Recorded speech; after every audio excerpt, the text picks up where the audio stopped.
gente, aqui é o professor Luiz, professor de Química. A gente vai continuar o nosso estudo sobre ligações. Vai falar sobre ligações iônicas.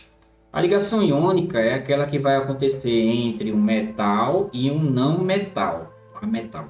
Então vai ter dois ou mais compostos que vão se ligar, sendo um deles um metal e o outro um não metal.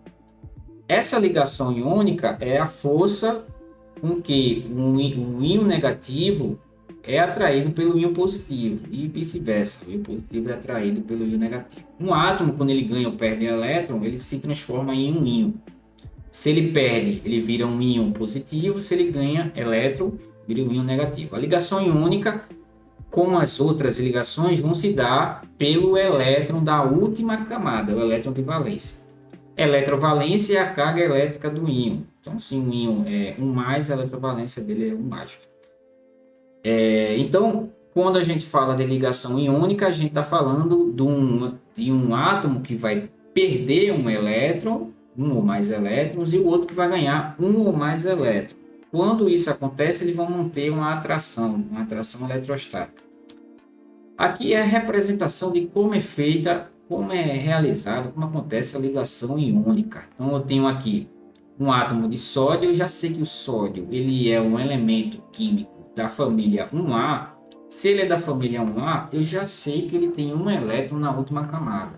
Lembrando que a família dele é que vai dizer, já que a gente só vai se dedicar ao estudo da família A, quando ele fala que é 1A, eu já sei que ele tem um elétron na última camada. Então, esse elétron aqui, ele está querendo ser perdido, vamos dizer assim. Ele vai ter que sair dessa camada para que o sódio fique estável. Então, na ligação iônica, o metal ele vai doar o elétron ao outro elemento. Quando ele vai doar esse elétron aqui, a última camada dele fica estável, fica com 8 elétrons, que é igual à configuração de um gás nobre. Do outro lado, a gente tem o cloro. O cloro é da família 7A. A gente já sabe porque a gente já estudou a parte de tabela periódica.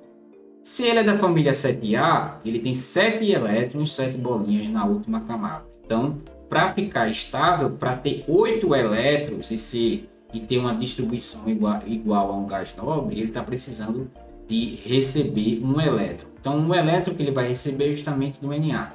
Então, a ligação iônica vai acontecer quando um metal perde elétrons para o outro, para o ametal.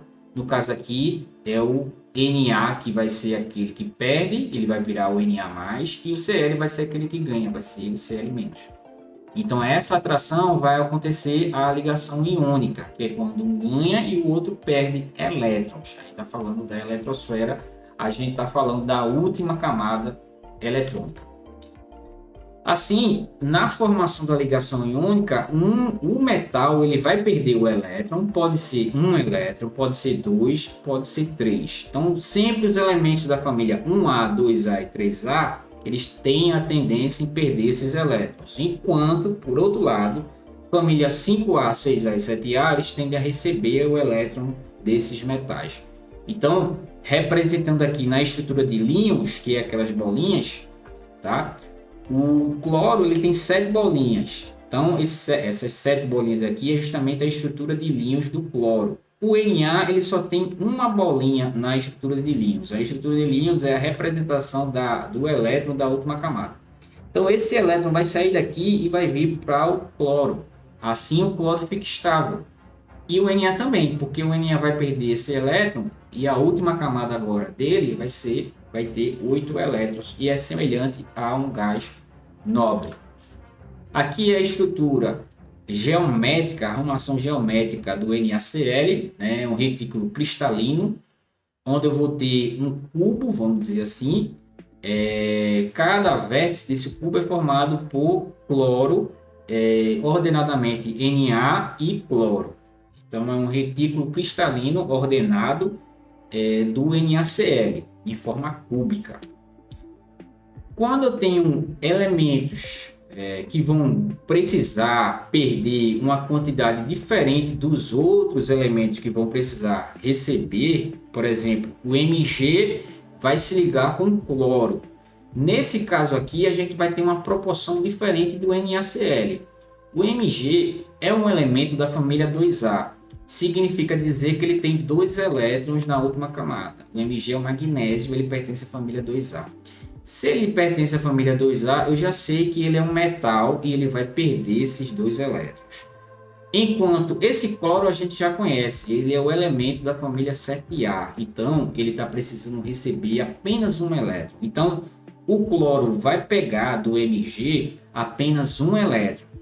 Quando ele pega esse elétron, o cloro fica estável. No entanto, o Mg não, o Mg ainda fica com um elétron. Então eu vou precisar de outro cloro para poder retirar esse outro elétron do Mg e fazer com que o Mg fique estável. Assim, a fórmula iônica desse composto, a fórmula dele, não vai ser de 1 para 1. A proporção dele vai ser de 1 Mg para 2 cloro. Então, a fórmula desse composto aqui, composto iônico, é o MgCl2. A outra forma de visualizar essa estrutura aqui do MgCl2 é fazendo esse esquema daqui. Você vai colocar a carga do íon Mg, quando ele perde a quantidade de elétrons que ele tem na última camada, e colocar a quantidade de elétrons que o cloro vai precisar receber. No caso aqui, o Mg vai ser 2 e o Cl vai ser 1. E para você encontrar a fórmula desse composto, basta você fazer um X aqui para você encontrar a quantidade de átomos de Mg e a quantidade de átomos de cloro. Quando você faz o X aqui, você troca a posição do 2 para a quantidade do Cl, para a atomicidade, molecularidade do Cl.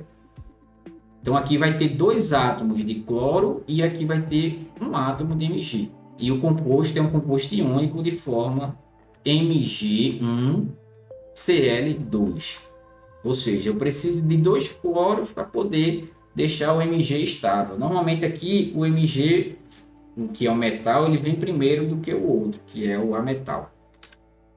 A ligação iônica ocorre entre átomos de metais com não metais. Normalmente, os metais têm 1, 2 ou 3 elétrons, família 1A, 2A e 3A, e os não metais 5, 6 e 7 elétrons na última camada. Então, um vai ganhar elétron, que são os ametais, e os outros vão perder, que são os metais. Então, aqui, o resumo dessa ligação iônica, que vai ocorrer entre elementos da família 1A, a exceção é o hidrogênio, porque o hidrogênio ele não vai perder elétron, ele não é um metal.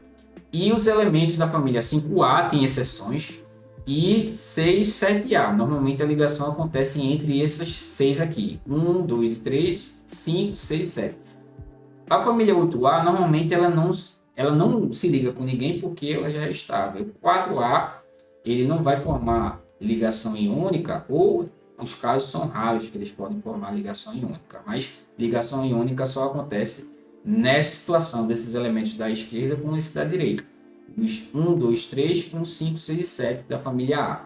A família B a gente não vai estudar, só vai se dedicar ao estudo da ligação iônica da família A. A gente chega ao final da ligação iônica e volta com um exercício sobre o tema para a gente conseguir compreender melhor. Até a próxima.